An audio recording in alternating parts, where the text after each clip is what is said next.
పెరుగుతుంటే చూసిన వాళ్ళం మేము. ఈ కాలనీ ఎదుగుతుంటే పెరుగుతుంటే చూసిన వాళ్ళం మేము. సర్వనగర్ చెరువు కింద పంట పొలాలు వెలిసినటువంటి కాలనీ పిఎన్టీ కాలనీ మొట్టమొదటిది. అయితే మీరు ఇక్కడ ఎంపీ ఒక పార్టీ, ఎమ్మెల్యే ఒక పార్టీ, గవర్నమెంట్ ఒక పార్టీ, వాళ్ళు ఏ పార్టీ అయినా కూడా అందరి బాధ్యత, అందరి కర్తవ్యం ప్రజలకు ఏ సమస్యలు ఉంటాయో సమస్యలు పరిష్కరించే కర్తవ్యం తప్ప దానికన్నా భిన్నమైన కర్తవ్యం ఉండదు. ఇవాళ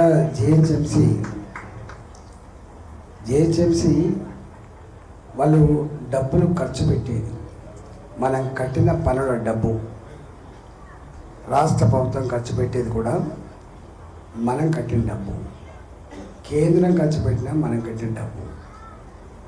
ఒక్కొక్కరికి ఒక్కొక్క బాధ్యత ఉంటుంది. మున్సిపాలిటీ ఏం చేయాలి, జిహెచ్ఎంసి ఏం చేయాలి, రాష్ట్ర ప్రభుత్వం ఏం చేయాలి, కేంద్ర ప్రభుత్వం ఏం చేయాలి, అన్నీ రాజ్యాంగబద్ధంగా ఎవరి కర్తవ్యాలు వాళ్ళకు నిర్దేశించబడ్డాయి. శ్రీధర్ గారు, బాధ అనిపించే అంశం ఏంటంటే వీళ్ళందరూ కూడా ప్రజల డబ్బుకు కాపాడదారుడు. నెంబర్ 1, ప్రజల డబ్బులకు కాపాడదారుడు. రెండవది, ప్రజల అవసరాలు తీర్చేటువంటి నాయకులుగా ఉంటారు.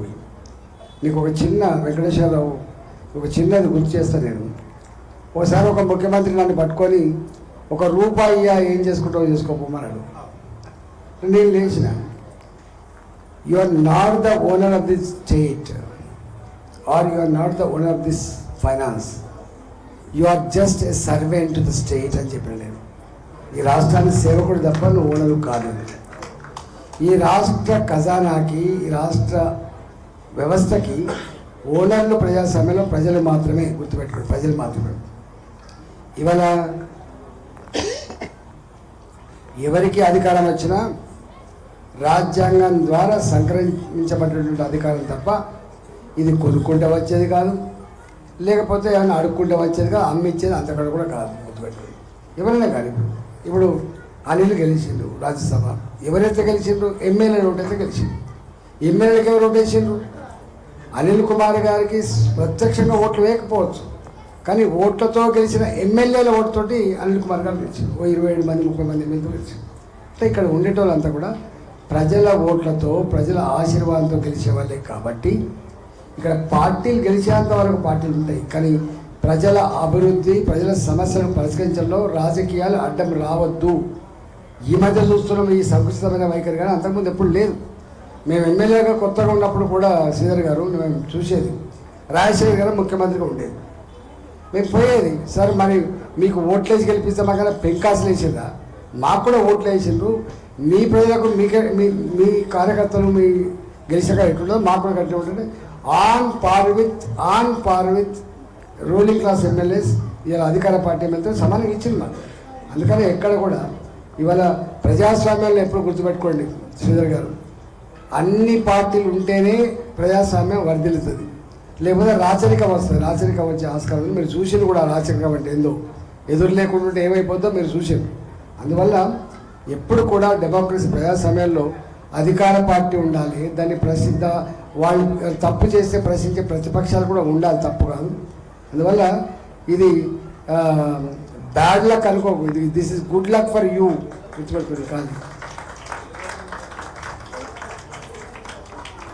కానీ రెండవ మాట ఏంటంటే, సరే చాలా సంతోషం, మీరే లైన్లు నీళ్ళ పైప్ లైన్లు వేసుకున్నాం, మేమే డ్రైన్లు కట్టుకున్నాం. కొత్త కట్టుకున్నప్పుడు అప్పుడు దిక్కులు దివాళ్ళు లేదు ఇక్కడ, అప్పుడు ఎవరు లేరు ఇక్కడ.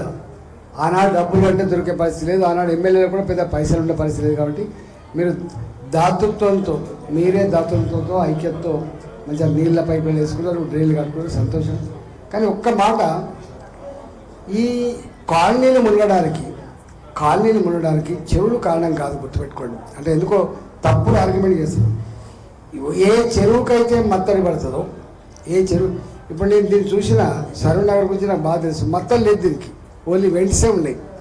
ప్రతి చెరువుకు మత్తడి ఉంటుంది. ఎఫ్ఆర్ఎల్ దాని తర్వాత నీళ్ళు ఫ్లో అయ్యేటువంటిది ఉంటుంది, కానీ దీనికి లేదు.